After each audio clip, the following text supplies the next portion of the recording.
All right, state your name. Let them know you're on Nickavelli TV. All right. I'm on Nickavelli TV. My name is Paul Scott. I'm a 69-year-old basketball lover. Okay. I never was a Knicks fan, but I liked the Knicks players. Okay, so you was an old school Knicks fan. Yeah, especially back in the 60s. Let's talk about it. You know, Willis Reed. Those was the players and everything, because those players didn't let the coaches ruin their life. What you mean by that? By ruining their game, by playing them too much and everything. You know, they didn't give them a rest and whatnot. You know, they looked at for too much. Especially when Clyde and Barnett used to play. Come on, man. Talk to me about Barnett. Those are the two best backcourts in the league. I mean, back in that time, back in the late 60s and whatnot, Dick Barnett, come on, man. Hey, he never got the credit that he should have got. Why you say that? And whatnot, you know, because he didn't get the credit. And I think mainly because of the coaching and whatnot, you know. They coach and they expected too much of the man. You can only do but so much if you one person. But put them together as a whole, yo, that team with Knicks, Barnett, the Busher, Phil, yo, those was the Knicks.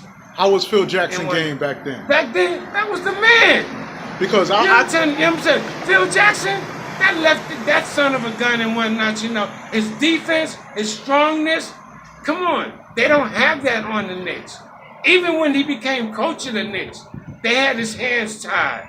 They didn't let him coach the way he played. Well, he didn't coach for the Knicks. He was the president. All right, he was the president. He should have been the coach.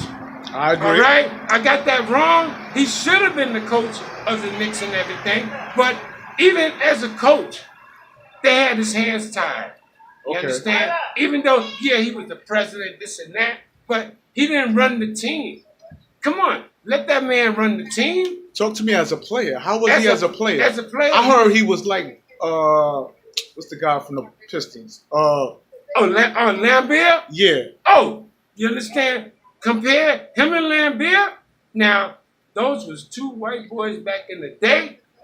As far as I'm concerned, they motherfuckers. Oh, excuse me. They were untouchable. Get it in. Untouchable. Okay. Lambeer, yo, you couldn't touch that man. Yeah. Couldn't touch him and whatnot. Okay. Him and Phil, as far as their defense, yo, they was always on point. I mean, offense, they did their job, but on defense, that's where it counted at. Because when you needed to stop somebody, they stopped them. Without a foul, they stopped them and whatnot. They were good defensive players. They were good all-around players and everything. I don't think they got the credit that they should have got. But I mean, I guess that's basketball. All right. So what about Clyde Frazier? How was his game? Clyde the Glide? Clyde Yo, the Glide. Come on, man. You know Rolls Royce Clyde? That was the man. Rolls Royce That's Clyde. the man. He was the man. He just didn't have the backup. How was his handle? His handle was great. Nobody handled the ball like Clyde Frazier. Not even Earl of Pearl. I heard Earl of Pearl and Clyde Frazier used to go to war. Yo, they did. They did go to war on the court and whatnot. But when they went to war, Clyde was in his older age in the stage. Earl couldn't handle that if they were younger. You understand? If Earl would have been there at the time, yo, he couldn't handle it. Walt was just that good. His defense, his offense, he was an all-around player in everything. But he played too much. Come on, you can't play a star like that. So you say they ran Clyde to the hole? They ran him down? Yo, the Knicks ran all their players to the hole as far as I'm concerned. You understand? Like I said, I'm 69 years old. These guys in one night, come on, you can't run them like that. You know, even though there's 5 of them out there, they got to play together. You can play together with so much and everything. But if you got one person and you depended on that one person to do everything, come on, what about the other 4 players? You understand? They put the pressure on Clyde like that. They put the pressure on Barnett like that. You understand? All top players in the NBA was put in that position. And when Patrick came, Lord have mercy. They ruined that young boy. They ruined him. Tell me about it. Thomas told him not to go to the Knicks. He shouldn't have went. Who told him not to go to the Knicks? John Thomas, the coach in Georgetown. He didn't want him to go to the Knicks. He did not want Thomas. He didn't want Irvin to go to the Knicks. And Patrick you know Ewing. what? He shouldn't have. I mean, they ran Patrick in the hole. You They don't ran think him in the hole and whatnot, you don't man. think New York appreciate Patrick Ewing? No. Oh, wait a minute. New York appreciated Patrick to a certain extent and whatnot. But we're not talking about New York. We're talking about Knicks management. Yeah, And the get way to that it. they treat a person. Okay. You understand? And the way that they treated their stars. Okay. Not even the stars, but they players and whatnot. Henry Bibby. Come on. You understand? Okay. You know, hey, you got to treat your players like people. They ran their players in the hole. They Okay. could have been bigger stars Okay. if they would have gave them what? How can I put it and whatnot? You know, the way I feel that the management and the way that the Knicks management team plays some of their players, yo, hey, they hurt them more than anything. You understand? Talk to me about Dave DeBusschere. The Busher? Oh, come on, the Busher was the man. And shit.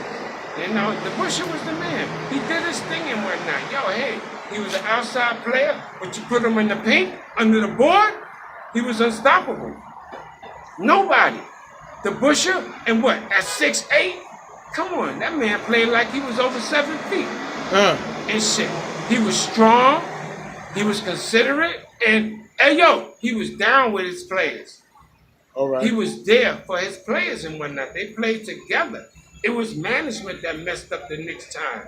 That's how I feel about it and whatnot, you know. Now, you said something that was very interesting. You said something about defense. Yeah. Now, when you think about today's guard, Frank Ntilikina, who plays defense but don't put up enough offense. You know,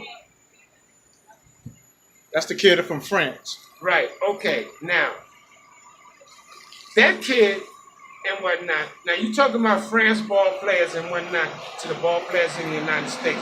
You come from France, the Philippines, Spain, yo, you come out of there, you a shooter. He's an automatic shooter, and he's a damn good shooter and whatnot. You know, they talk about his defense, but they didn't let that boy play his game. Okay. They took that boy game away from him. Frank Ntilikina? Yeah. You understand? That boy should have been a shooter. He should have been a shooter. All right. His defense was on top. Oh, come on, everybody, you knew that. But he was a pure shooter. And I don't see how they didn't see that. You understand? They talk about he didn't put these points up and whatnot, but this is how you got him playing. You understand? Okay. This is how you got him playing on the court. Whereas he's not going to put the points up if you got him playing positions whereas, yo, hey, look for this and look for that. But he was a pure shooter in front. Are you familiar with Kevin Knox? A little bit. Not that much and whatnot. Okay. Because I haven't followed basketball in a while, you know, but I hear them, the names and everything from my grandkids and whatnot, you know. All right. And I see, you know, but A little flashes here and there. he's good. He's good and whatnot. Chris But Porzingis, the unicorn.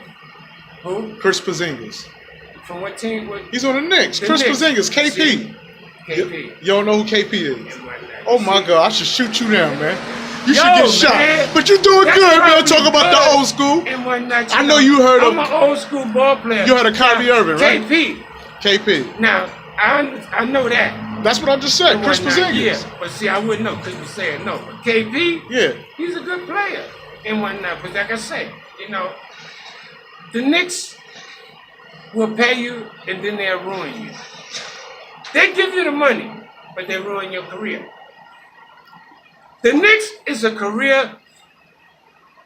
The Knicks, how can I put it? The Knicks, a star player coming out of college, coming out of a different country, going to the Knicks and whatnot because that's New York. And, oh, I'm playing for New York. I'm playing in the Garden. As they should. That's the shit. As they should. That's Say it again. But they ruin the player.